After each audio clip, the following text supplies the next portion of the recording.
Bonjour, dans cette vidéo, je vais vous montrer comment définir les tâches d'entretien préventif à l'aide de MyLab de FluidLife.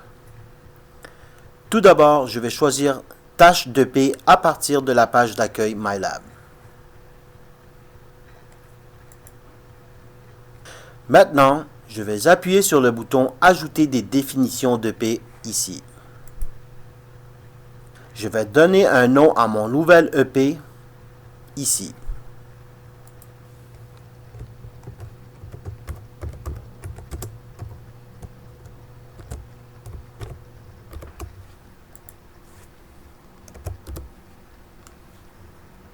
Je peux limiter l'EP pour qu'il s'applique uniquement à un fabricant ou à un modèle spécifique ici.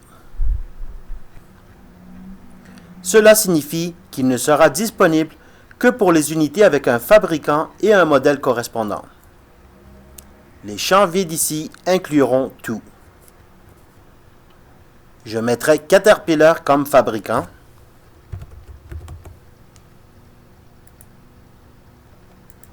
Et D11 comme modèle.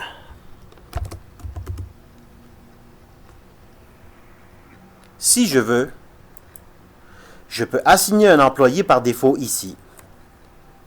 Chaque fois que je crée un bon de travail pour cet EP, il sera automatiquement attribué à cet employé avec l'option de pouvoir ensuite le modifier. Maintenant, je vais cliquer sur le bouton « Ajouter une tâche ». Cela me donne un formulaire de tâches prêt à être rempli. Je peux limiter la tâche pour qu'elle s'applique uniquement aux composants spécifiques en fonction de leur identité ou de leur emplacement. Les champs vides incluront tout. Je mettrai cette tâche pour les moteurs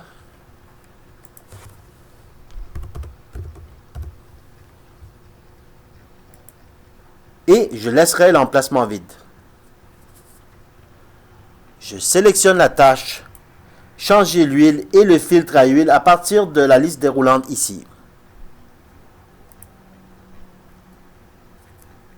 Je vais mettre le type de tâche lubrification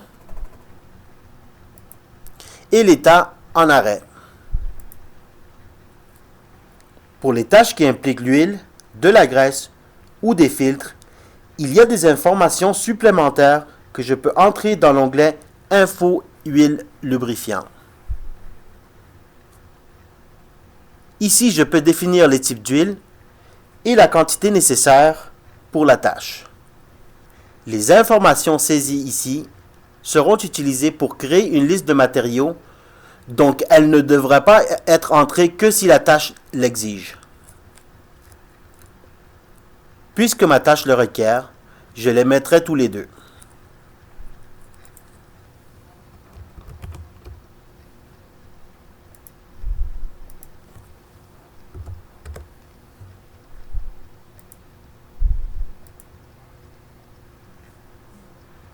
Je peux entrer le type de filtre à utiliser ici.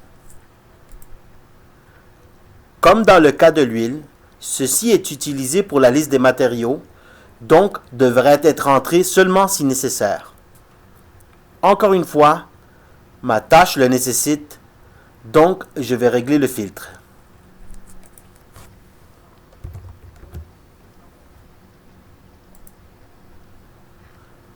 L'onglet Instructions me permet d'entrer à la fois les instructions et d'autres notes pour la tâche. L'onglet Relevé me permet de sélectionner quelles lectures doivent être enregistrées chaque fois que la tâche est accomplie. Les relevés sont un type spécial de champ personnalisé. Si vous n'avez pas créé de champ personnalisé, cet onglet sera vide. S'il vous plaît, regardez la vidéo sur comment gérer les champs personnalisés pour plus d'informations. L'onglet Champs personnalisés affiche tout autre champ personnalisé qui n'ont pas été désignés comme des relevés. Encore une fois, si vous n'avez pas créé de champ personnalisé, cet onglet sera vide. Maintenant que je suis satisfait de mes changements, je clique sur OK. Maintenant, je vois la tâche dans la liste et je peux ajouter d'autres tâches à l'aide de la même procédure. Si j'ai plusieurs tâches pour cette EP, elles seront généralement exécutées dans l'ordre affiché. Je peux changer l'ordre en utilisant les boutons de déplacement vers le haut ou vers le bas ici.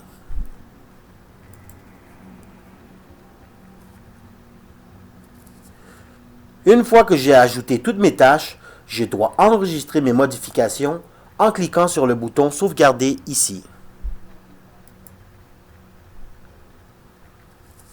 Maintenant, je vais cliquer sur l'onglet Matériaux. Ici, je peux voir toutes les huiles et tous les filtres nécessaires pour les tâches et le montant dont j'ai besoin pour chacune. Après que j'ai créé toutes mes modifications d'EP, je les applique au besoin à une unité quand elle est emmenée à l'entretien pour créer des bons de travail. Je vous recommande de regarder la vidéo sur l'application des définitions d'EP juste après celle-ci.